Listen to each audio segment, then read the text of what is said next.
Bonsoir à tous, bienvenue à ce flash d'information.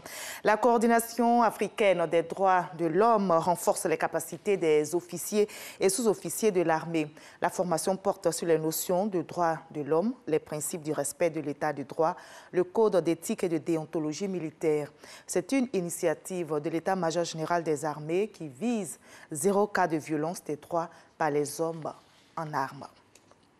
Le village d'Akandje dans la commune de Bingerville célèbre le développement. Ce village dispose d'infrastructures, notamment routes, châteaux d'eau et une école, des actions de développement entreprises par les cadres de la localité. On voit cette célébration avec Franck Quadio.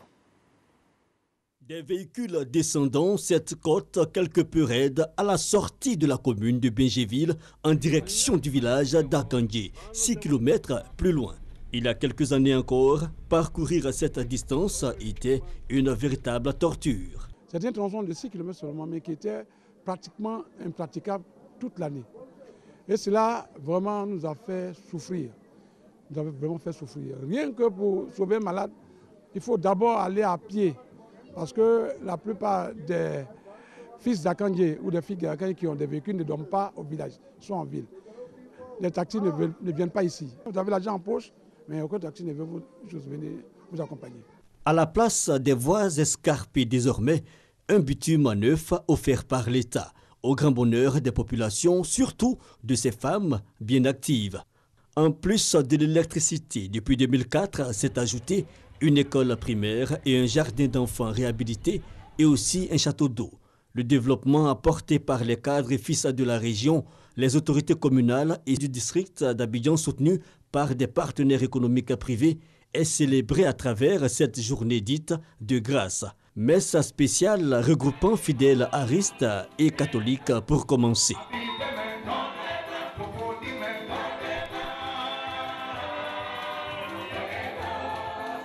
Puis, une rencontre festive place du village à travers diverses prestations d'artistes et des dons aux acteurs de développement et au sous-préfet de Bingerville représentant le ministre de l'Intérieur et de la Sécurité. Nous avons cherché à résoudre ce problème, d'abord en leur apportant l'électricité et immédiatement après l'électricité, nous sommes en tant que conseillers du district, nous avons saisi le gouverneur Amondi, qui était gouverneur du district, pour apporter l'eau.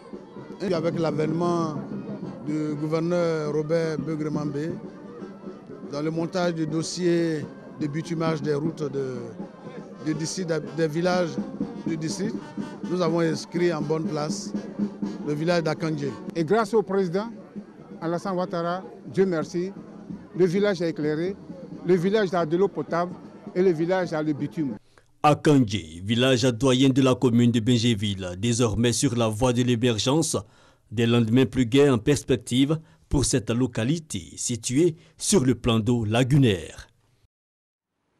Et l'ambiance est tout autre malheureusement au Niger. Les pluies diluviennes qui s'abattent sur le pays font des dégâts à Niamey, la capitale. Ces pluies ont fait au moins 2 morts et plusieurs blessés. Près de 200 maisons se sont effondrées. Des écoles sont inondées, des voies impraticables. Le gouvernement nigérien a décidé de recaser provisoirement les rescapés dans les établissements scolaires et ordonner l'évacuation des maisons menacées. On compte aussi des morts aux États-Unis, victimes de la tempête Harvey qui continue de ravager le Texas et la Louisiane. Le président Donald Trump a décrété l'état d'urgence. Il est arrivé avec son épouse au Texas pour exprimer son soutien aux sinistrés. La pluie continue d'inonder la région. Le bilan est monté à 9 morts, mais il pourrait s'alourdir. De plus en plus d'habitants de Houston appellent au secours devant la montée des eaux et les évacuations se poursuivent dans des conditions très difficiles. Et pendant ce temps, du côté de New York, le Conseil de sécurité de l'ONU se réunit en urgence. Une rencontre convoquée après le tir d'un missile balistique nord-coréen qui a survolé le Japon ce mardi. Le Premier ministre japonais a réagi aussitôt pour condamner ce tir.